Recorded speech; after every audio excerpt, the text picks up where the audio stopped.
Greetings. Welcome to our Stewardship Nuggets series. This is our third episode. We're still exploring stewardship, trying to understand what it's all about. On the episode 1, we said stewardship is managing the image of God in us. Episode 2, we then discovered that image of God is full of love, it's full of sharing, it's full of selflessness. We want to explore that even further by looking at the character of God and how then do we relate to others.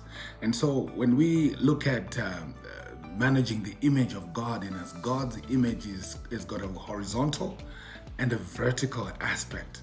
The love has to be expressed to humans and to God. It's not a one-sided affair where if your relationship with God alone is okay, then you're fine. Because let's go to the book of Matthew. Matthew chapter 22, verses 37 to 39. The Bible says in Matthew 22, 37 to 39, Jesus said to him, "You shall love the Lord your God with all your heart and with all your soul and with all your mind. This is the first and the greatest commandment, and the second is like unto it. You shall love your neighbor as yourself. On these two commandments hang all the laws and the prophets." This is the summary of God's character. This is the summary of the 10 commandments. The Bible says, love your God with all your heart, with all your soul, and all your mind. What is God saying there? He is saying, be like me. I love you with all my heart and all my soul, and with all my mind. And so I'm expecting to see me in you. Let me see me in you. Show me my character in you. And then the second one, which is like unto the first. I like the fact that it is likened unto the first. It's not a lesser commandment. He then says, love your neighbor as yourself. Again, he's saying, be like me. I love humans like myself. I mean, think about it. If God loved himself more than he loved humans, he would say, I can't die for humans because humans are a little lower than angels. What more of a God like me? He would have looked for something lower to die for humans, but he loved us with his life. He said, I would rather die than live without man. This is why 1 John 3 verse 1 says, oh, what manner of love. How can somebody so high come down so low and be loving to us? And now we are called the children of God because he loved us. So what am I saying today? What I'm saying today is that God is expecting us to have a relationship not only with him, but also with others. The importance of the relationship with mankind is as important as the relationship with God.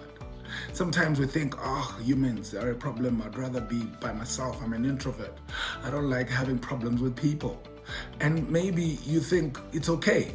But the Bible here says, love your neighbor as yourself.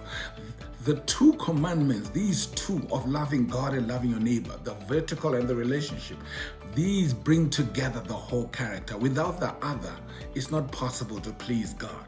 And so there is no godliness without human. If you go to 1 John chapter 4, verse 20, it actually says, he who says he loves God, whom he has not seen, but he fails to love man whom he has seen, he is a liar. For how can you love God whom you have not seen and fail to love man whom you have seen? So the pathway to loving God is found in loving man, because it's man whom you see who bear the image of God. And so we can't be talking about love without talking about giving. But I want us to see the connection that God always directs us to humans first before we come to him. Why? Because that's where we see the real character before you claim godliness. Let me give you another example. When you go to the 10 commandments, smack in the middle, number 5. I used to think, why is it 4 verses 6? And then I discovered that God's 5th was given to mankind. The 5th commandment says, honor your father and your mother, because your parents are the first humans you get to know. Your parents are the first symbols of godliness that you get to know.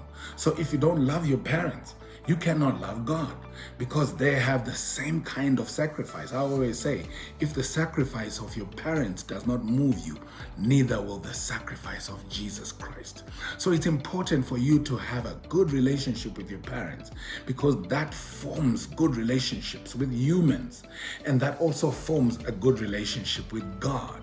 If you read Matthew chapter 5 and verse 23, it actually says, if you come to the altar with your gift and you remember you have a problem with a human, with your brethren, with your brother, leave your gift by the altar and go and make right with your brethren, and then come back and bring your gift to me. So it's very important for us to really have a good relationship with humans, so that our relationship with God is fortified.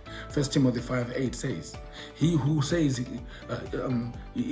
does not take care of his own, and especially those from his household, is worse than an infidel. Not equal, is worse than an infidel. He has denied the faith. He is worse than an infidel, meaning relationships with humans are important. Tithing represents a relationship with God. Offering represents a relationship with humans. So we cannot say we just bring tithing and we don't bring offering, because offering is the one that ministers man to man. We will learn in the nuggets to come that tithing was established and was given to the Levites and shouldn't be touched by anybody who is not a Levite or a church worker. So it is important for us to know that there is another aspect of giving that ministers man to man. Let's love God with all our heart and all our souls. Let's love our neighbor as ourselves, because that is part of managing the image of God in us. God bless you.